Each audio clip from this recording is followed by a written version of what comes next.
महावितरणच्या नागपूर परिमंडळाने एप्रिल ते डिसेंबर 2025 या 9 महिन्यात वीज चोरी करणाऱ्यांविरुद्ध धडक कारवाई केली आहे।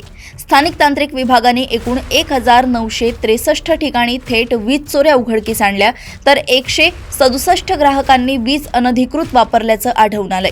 एकूण 2130 ग्राहकांवर दंडात्मक कारवाई करण्यात आली आहे। या काळात तब्बल 11,962 ग्राहकांच्या वीज यंत्रणेकडे तपासणी करण्यात आली, ज्यातून 23,82,631 युनिट्सची वीज चोरी उघडकीस आली। यावर महावितरणने 6,02,00,000 रुपये देयक आकारले असून 36 ग्राहकांवर गंभीर चोरीमुळे पोलीस गुन्हे दाखल करण्यात आले आहेत। वीज चोरीच्या प्रकारांमध्ये थेट मीटरवर आकडा टाकणे, मीटर संथ करणे, रिमोट कंट्रोल बसवून मीटर बंद करणे, सर्किट बदलणे यासह विविध तांत्रिक छेडछाडीचा समावेश आहे। ही विशेष मोहीम महावितरणचे अध्यक्ष लोकेश चंद्रा आणि वरिष्ठ अधिकाऱ्यांच्या थेट मार्गदर्शनाखाली राबवली गेली आहे।